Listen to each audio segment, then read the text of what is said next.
The sun in Dry Willow didn't shine it judged. By midday, the heat pressed down so hard it felt like the sky itself wanted to crush the town flat. Dust curled off wagon wheels and clung to every surface like a second skin.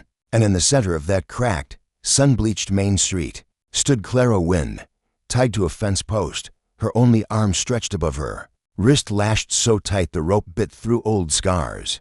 A thin trail of blood crept down her forearm, disappearing into the frayed edge of her faded calico sleeve. Her other sleeve hung empty, limp against her side like a quiet reminder of all she'd lost years ago. She wasn't crying. Clara didn't waste tears on public cruelty anymore. Her chin stayed tucked low, hiding half her face beneath brittle auburn strands. She could hear the whispers behind her, even if she refused to lift her eyes. "Useless girl," someone muttered from the saloon porch. "Too weak to light a fire without burnin' half the town," another snorted. Laughter rolled across the street, sharp, casual, cruel. Children peeked from behind their mothers' skirts. "That's the broken girl," one whispered. "The one with one arm." Clara swallowed hard but stayed silent. She hadn't spoken since dawn, when they dragged her out of the shed she'd been renting and tied her up like a stray horse. The fire that broke out there hadn't injured anyone, hadn't spread far, but it had been enough for the town judge, a man with more pride than fairness, to declare her a risk, reckless, incompetent, a burden. He ordered her held until arrangements could be made to send her to the work farm the next morning, and Dry Willow followed orders. They always did. So there she stood on display, a warning of what happened to folks who didn't pull their weight. But Clara knew this place was never going to see her strengths. After losing her parents and her right arm at age 10, every town, every home, every family that took her in eventually decided she was more trouble than help. Her life had become a long trail of short stays, borrowed rooms, forced apologies, quick exits. Her heart felt dull, more tired than afraid. That old ache of being looked at, but not seen, sat heavy in her chest. Then came the sound that made Dry Willow fall silent. HOOFBEATS. Slow, intentional. Not the hurried rhythm of lawmen or travelers, but the steady, heavy step of someone who didn't rush for anyone. A single rider appeared through the dust. Tall, broad-shouldered, coat faded by sun and war, beard a mix of black and silver, hat brim pulled low enough to hide most of his face. Levi Langston, the rancher who'd fought in the war and lost more than he ever spoke about. The widower with 3 children. The man whose silence was as famous as his temper. He guided his dark horse to a stop 10 feet from Clara. No one dared breathe. Levi dismounted in one smooth motion and stepped forward. His boots crunched over gravel, each step measured. His gaze met Clara's and she felt the breath catch in her throat. Not pity, not disgust, just her stillness, like deep water. Without a single word, he reached for the knife on his belt and sliced through the rope.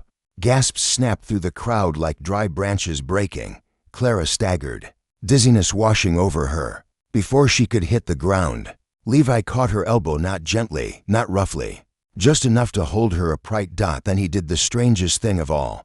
He took off his hat, the one no one ever saw him remove, and set it gently on her head. "Come with me," he said. His voice wasn't loud, but it carried. It carved a path through the dead quiet of the street. Clara couldn't speak. She wasn't sure she even remembered how, but her feet moved, one shaky step after another, following him. The townsfolk parted, murmuring. No one tried to stop him. No one tried to stop her. Levi mounted his horse in one easy motion, then extended a calloused hand down to her. She hesitated a heartbeat. Then she took it. One arm, one chance. As the horse turned west, and the dust rose behind them, someone finally yelled, "You can't just take her." Levi didn't turn. He never turned, and Clara for the first time in years let herself breathe. The Langston Ranch sat a mile outside Dry Willow, but to Clara, the ride felt like crossing into another world. Her legs trembled with each jolt of the horse, and her stomach twisted from hunger and exhaustion. Her left wrist throbbed where rope burns had split the skin. The empty sleeve on her right side fluttered with each gust of wind, like it still wanted to be useful. Levi didn't speak once during the ride. He didn't look back at her either, but he also didn't ride fast. He moved steady, almost careful, like he understood she might fall if he went any quicker. When they reached the ranch, Levi slid off the horse in one fluid motion. He tied the reins to the post, then turned and pushed open the creaking wooden gate. He didn't gesture with a hand. He didn't offer words, just a small nod. "Come on," Clara followed. The house wasn't grand, nothing like the Claymores and their polished porches she remembered from another town years ago. Levi's home was worn wood, patched tin roofing, sun-bleached shutters. A family's home, not a rich man's. Inside, it smelled like dry wood, old coffee, and something faintly sweet, maybe jam, that had been left out a day too long. Everything was neat, functional, quiet to quiet. Her heart thudded in her chest as she followed him past the sitting room. A single clock ticked above the mantel, its steady rhythm echoing in the stillness. Levi lit the stove, metal clicking softly under his hands. "You'll eat," he said. "Then work." Clara blinked. Work. He wasn't sending her away. Before she could reply, footsteps sounded upstairs, fast ones, hesitant ones. Then three shapes appeared at the top of the stairs, gripping the railing. The oldest came first, a boy, maybe 11, tall for his age. Dark hair, eyes like flint. His jaw tightened as he stared at Clara. Caleb. Behind him. An 8-year-old girl descended step by step, one hand on the railing, the other clasped into a fist. Her auburn braid reminded Clara painfully of her own hair before it lost its softness. June. Then, from behind a curtain on the landing, a small face peeked out. Blonde curls, wide, frightened eyes, Ruthie, no more than 4. None of them spoke. They looked at Clara as if she were a stranger, who had wandered into the ruins of their past, someone to fear, someone to test, someone to judge. Clara instinctively lowered her gaze.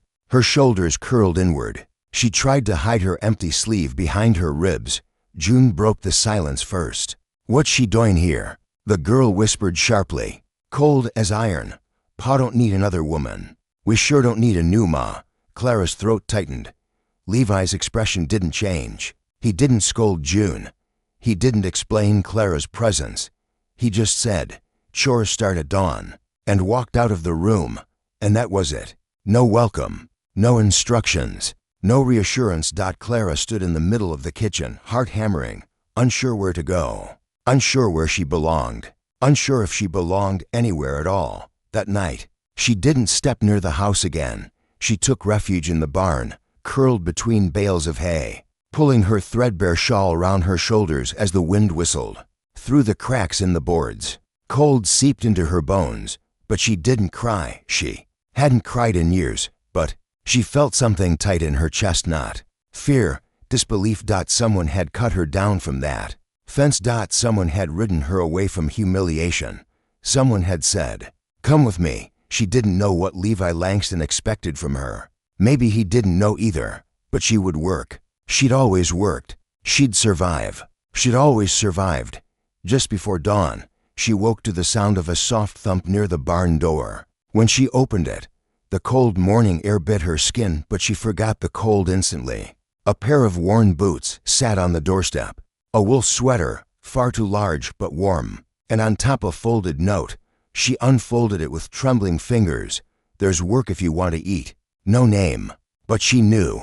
She pressed the sweater to her chest for a moment, just a moment, then pulled it over her shoulders. It smelled like pine, smoke, and something else she couldn't name. Strength, safety, possibility. She slipped on the oversized boots, tucked her hair under a scarf, and stepped out into the gray morning. A new day, a new place, a new chance, and Clara Wynne had never let a chance slip away. The morning air bit at Clara's cheeks as she stepped into the yard. A thin layer of frost covered the ground, glittering beneath the pale sunrise. She tightened the oversized sweater round her shoulders, pulled the boots higher on her calves, and forced herself forward. Work. She needed work. She needed purpose. The chicken coop came first. The bucket of water felt impossibly heavy. With 2 hands, it might have been simple, but with one, she had to balance the weight against her hip, gripping the handle with her fingers until they screamed. Halfway across the yard, her arm gave out. Water splashed down her skirt, soaking her boots. She closed her eyes just for a second. Then she bent down, grabbed the bucket again, and kept going. It was like that for everything. Hard, slow, but not impossible. The rope she tried to tie around the fence slipped twice, landing in the mud. On the third try, she braced one end between her teeth, used her knees to pin the other, and pulled with her shoulder until the knot held. Barely, but held. When she approached the horses with feed, one of them shied away, startled by her uneven silhouette, the missing arm, the limp sleeve. Clara froze, then whispered softly, letting her voice become the calm she wished she felt. "It's all right, just me." She offered a handful of hay, trembling slightly. The horse hesitated, then accepted it. Clara exhaled shakily, almost a smile. From the porch, Levi watched, silent, expression unreadable. But Clara noticed something each time she came back to the barn. A hoe placed just at her height, a bucket filled and set near the door, a rope coiled lower than usual, easier for her to reach. No notes, no instructions, no voice calling out guidance. Just tools arranged with quiet intention. June glared at her from behind the window. Ruthie peeked and then hid the moment Clara looked her way. Caleb chopped wood with slow, deliberate swings, never acknowledging her. By midday, Clara's legs shook from exhaustion. Dirt streaked her face, sweat dampened her neckline, and her left arm was numb from effort. She dragged herself to the shade beneath a cottonwood tree and collapsed. The world spun. Her heart pounded painfully. But the stalls, they were clean. The coop swept, the buckets filled, the feed scattered. She'd done it. Maybe not well, maybe not gracefully, but she had done it. Levi passed by on his horse, glancing at the stalls. The faintest shift crossed his features, something like approval, though he'd never admit it. Without slowing, he reached into his saddlebag and tossed something her way. An apple. It landed beside her in the dirt. "More tomorrow," he said as he rode off for Clara Wind. The broken girl tied to a fence just yesterday. That single sentence felt like a sunrise. That afternoon, something unexpected happened. June Stern. Sharp-eyed June climbed the fence to reach a tangled line of laundry caught on a nail. Her foot slipped. She wobbled. For one terrifying second, Clara watched the girl fall forward. Clara didn't think. Her body moved before her mind did. She sprinted. Her boots pounded the hard ground. She reached June and caught her with her arm and shoulder. Twisting so the girl landed on Clara instead of the dirt. Pain shot through Clara's side. But she gritted her teeth and held tight. June trembled, her face scrunched, and then tears, not hurt tears, something softer, something scared. "I didn't mean to fall," June whispered. "I know," Clara murmured, brushing dust from the girl's cheek with her sleeve. They stayed. They're like that for a moment, June clinging to Clara's sweater, Clara holding her steady. And from the porch, Levi watched the entire thing. That evening at dinner, Clara took her usual seat near the stove, grateful for the warmth, certain she'd be left out again. But halfway through the meal, Levi nudged a plate toward the empty chair at the table. Clara hesitated. Her heart thumped against her ribs. She stood, walked over, sat down. No one spoke. But Caleb, after a long moment, passed her a slice of thick bread without looking up.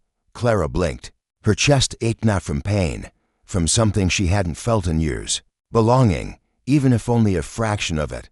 Later, as she lay in the barn, wrapped in Levi's coat, the cold no longer felt like the enemy it once was. She pulled the coat tighter, closed her eyes. For the first time since she'd lost her arm, Clara Wynne dared to imagine she could stay. The storm rolled in past midnight fast, violent, and hungry. It clawed across the plains, rattling every loose board on the ranch like the sky itself was trying to tear the world open. Clara had barely slept. She lay curled on her straw mat in the barn, pulling Levi's heavy coat tighter around her shoulders. The wind pressed through cracks in the wood, cold enough to sting her fingertips. Then crack. A sharp pop of splintering wood echoed through the yard. Clara shot upright. Something had broken. Something important. She scrambled to the barn doors and shoved them open. The freezing rain slapped her instantly, soaking her nightgown in seconds. Wind howled so loudly she could barely breathe against it.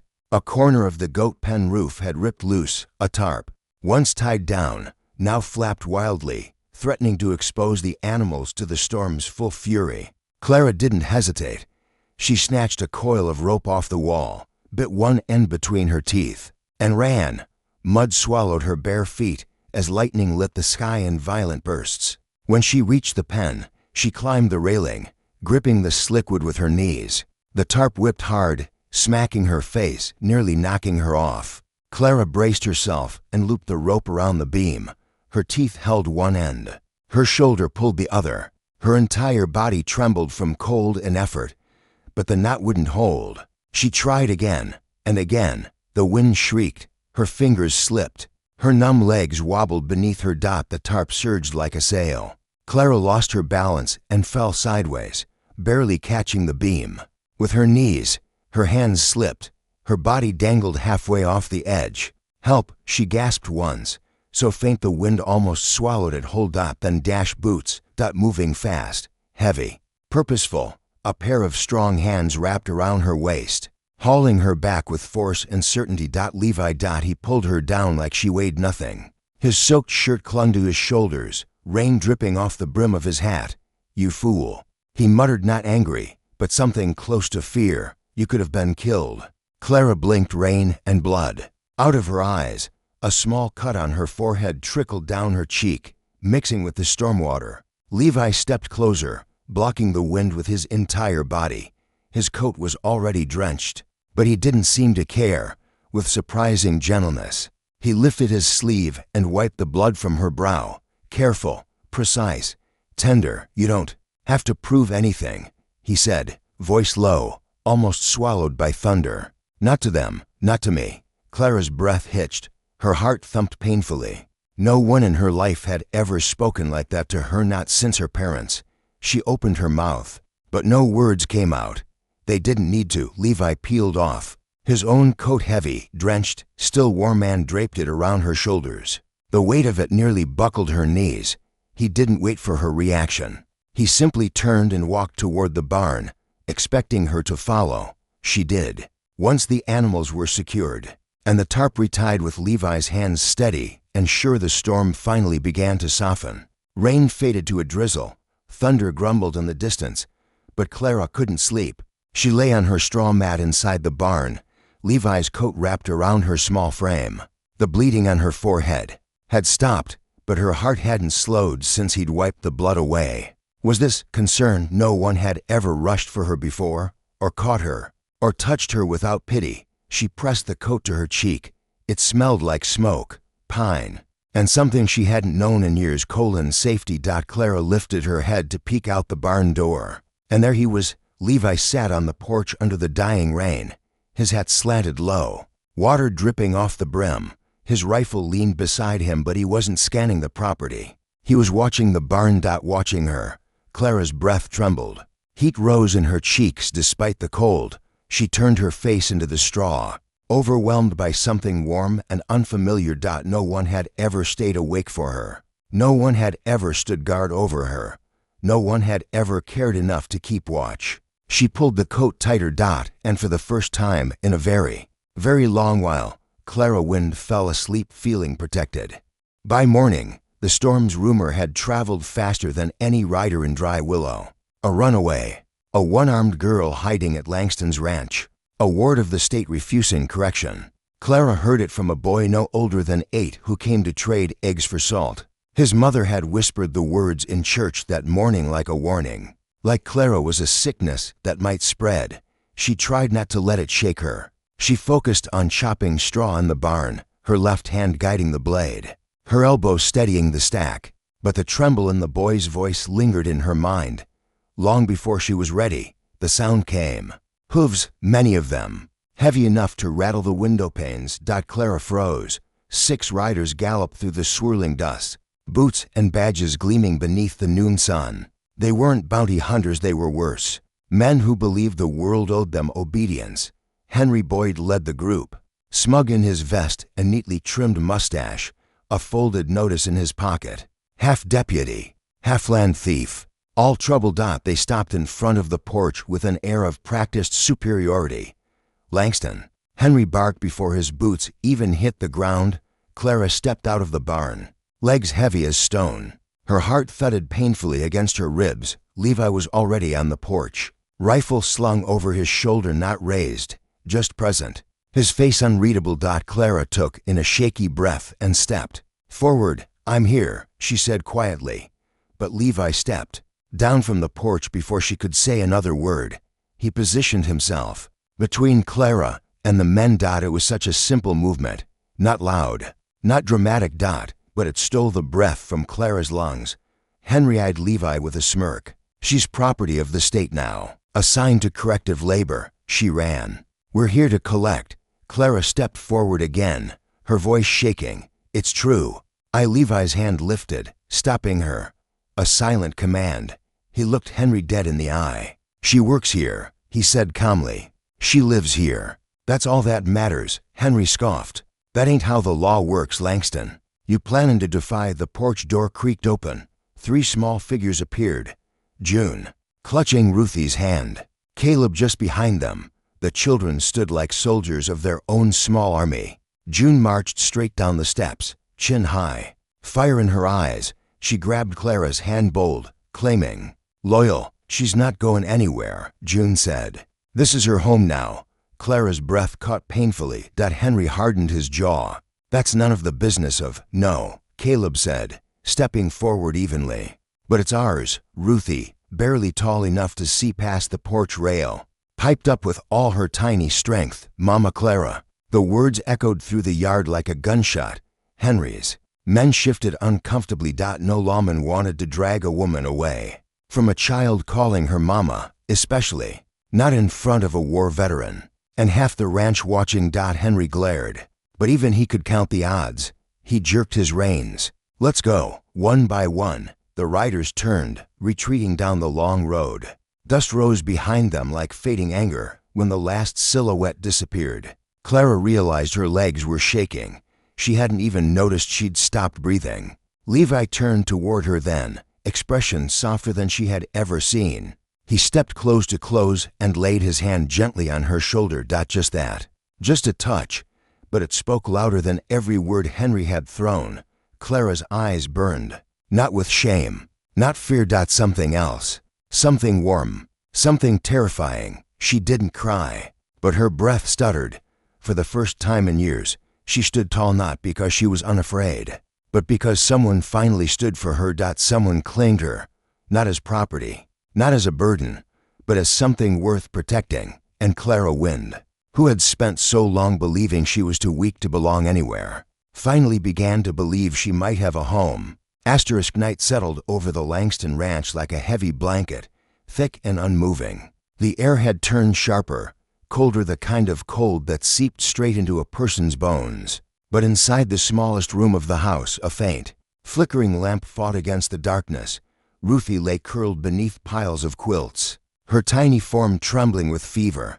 Clara sat beside her, shoulders hunched, one arm supporting the little girl's head while the other clutched a damp cloth against her burning forehead. Sweat glazed Ruthie's cheeks. Her breaths came short and fast.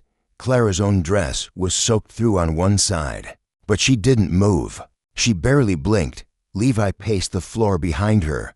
His boots creaked against the boards. His hands wouldn't stay still. His jaw clenched and unclenched like he was biting back 1,000 fears. When he finally spoke, his voice was cracked and unfamiliar. "Doc won't make it till morning," he muttered. "Roads are torn up." Clara didn't answer. Not because she didn't want to, she simply had nothing left in her voice. Everything she had was already being poured into keeping Ruthie awake, breathing, anchored to this world.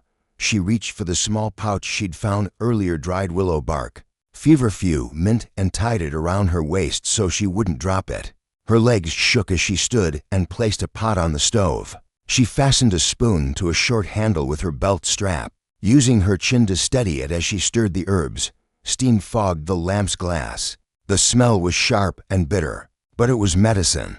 It was hope. Ruthie whimpered. The fever surged again. Clara hurried back to her side and held her small hand, only one finger of her own, wrapping around all of Ruthie's. "I've got you," Clara whispered. "I won't leave." Ours blurred together. Clara changed the cloth again and again. Her left arm trembled from strain. Her fingers were numb. Her eyes burned with exhaustion, but she stayed. The lullaby she hummed cracked halfway through.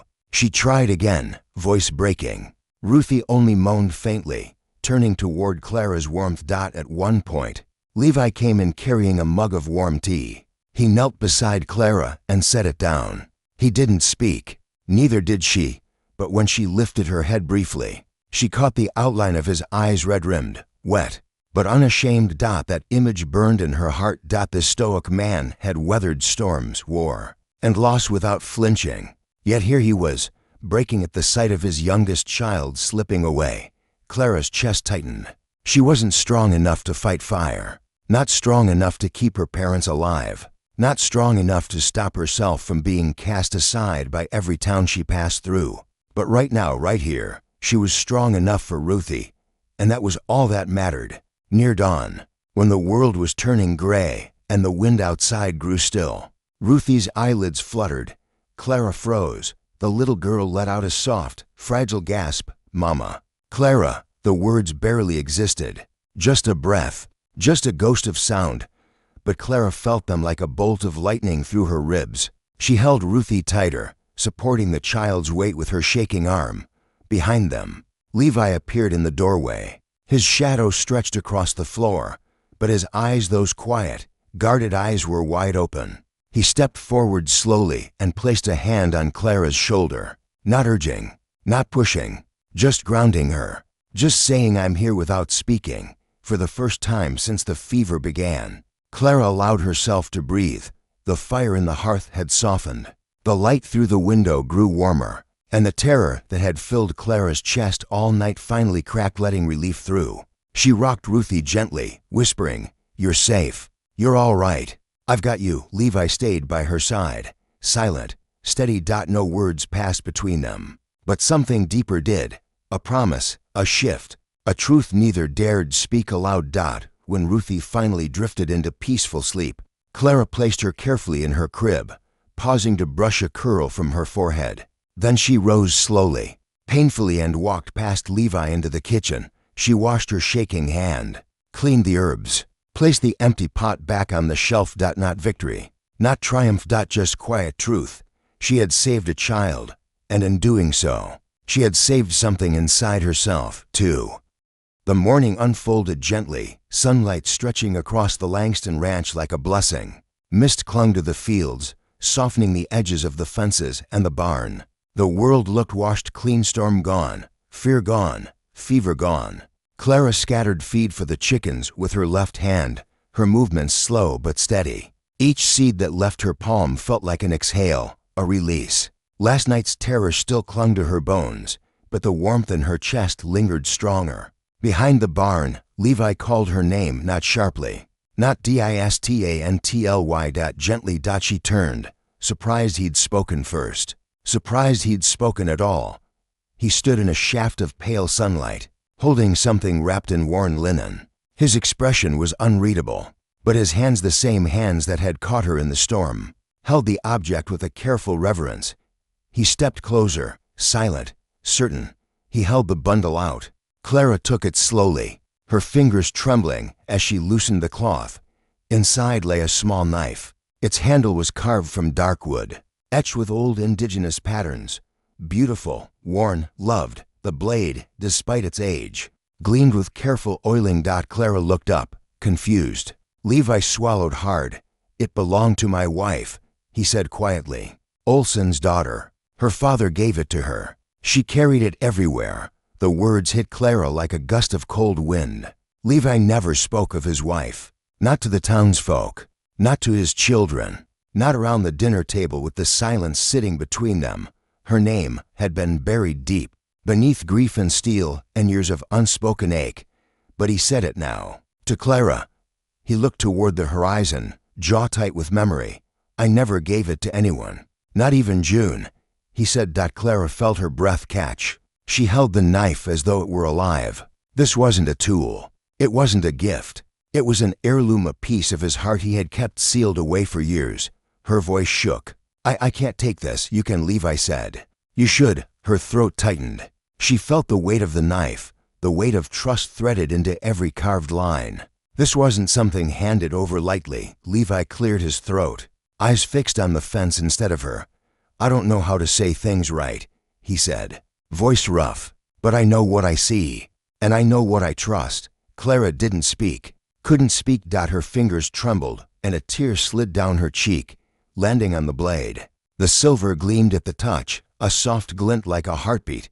She lifted her gaze. For the first time, she really saw Levi, not the silent rancher, not the stoic protector, not the man hardened by war and widowhood, but the man underneath, the man who had taken her from that fence without hesitation, the man who had left boots and a sweater at the barn door, the man who had stood between her and 6 riders, the man who had held Ruthie's small fever-hot body beside her, the man who had stayed awake outside the barn while she slept, all without demanding a single word in return.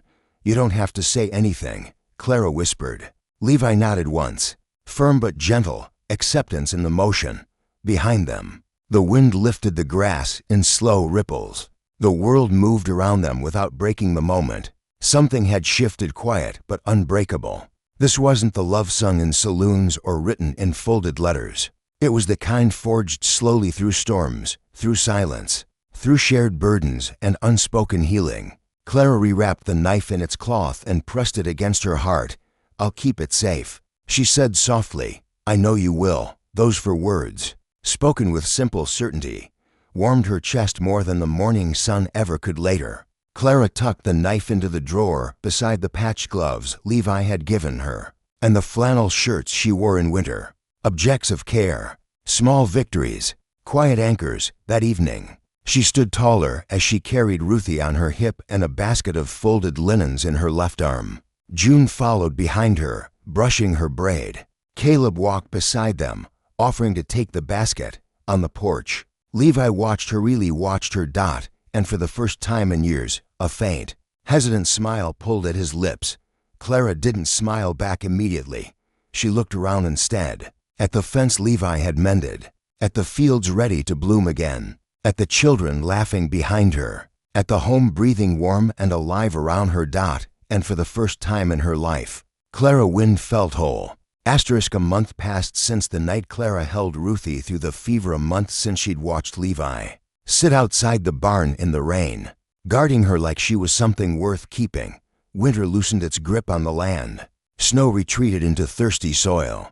Ice melted into bright streams that fed the fields. The Langston Ranch stirred with life again. Warmth, color, hope. Levi stood by the fence line that morning, sleeves rolled to his elbows as he hammered a new board into place. The sun caught the sweat on his brow. The rhythmic crack of the hammer echoed across the yard. Steady and sure, he paused, leaning one hand on the fence post, catching sight of something through the open kitchen window. Clara, a smear of flour streaked her cheek. Her red hair, usually tucked tight, was loose, soft, and messy from the whirlwind around her. Beside her, Ruthie sat on a stool, arms deep in dough up to her elbows. Little squeals of delight burst from the child each time she squished the dough between her fingers. "You're making a mess, sunshine," Clara laughed, nudging her gently with her hip.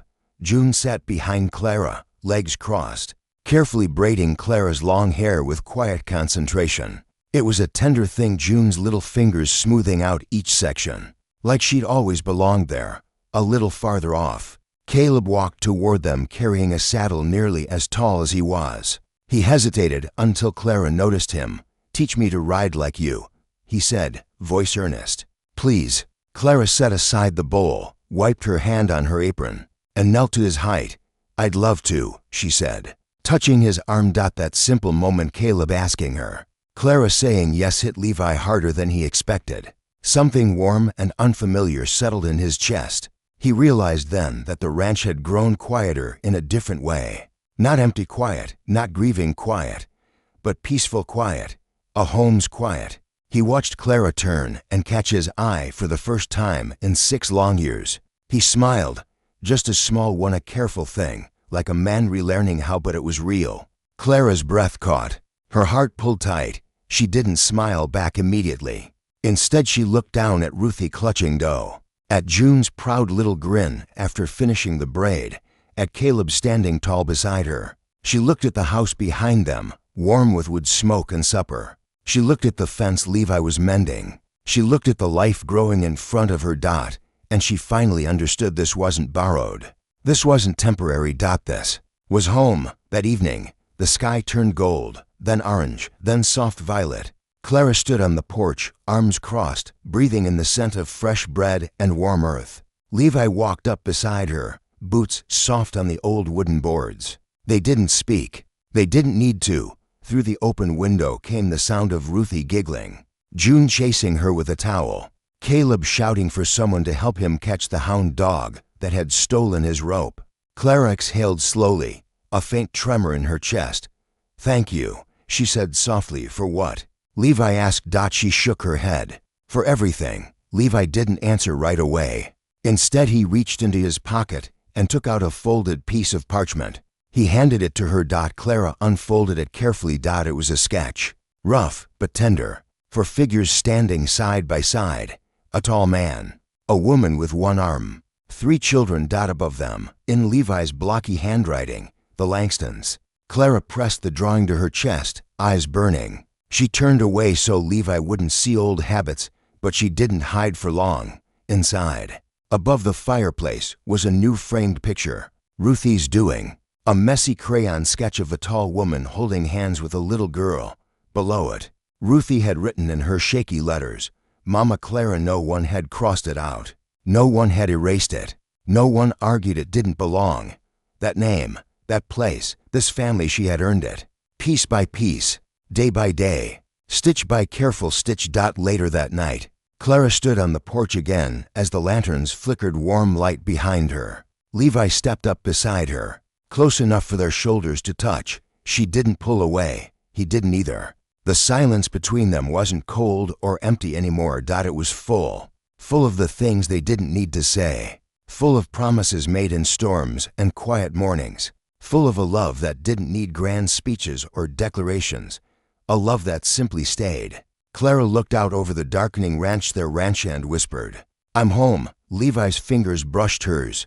"You are," he said. And under the wide, endless western sky, she finally believed it.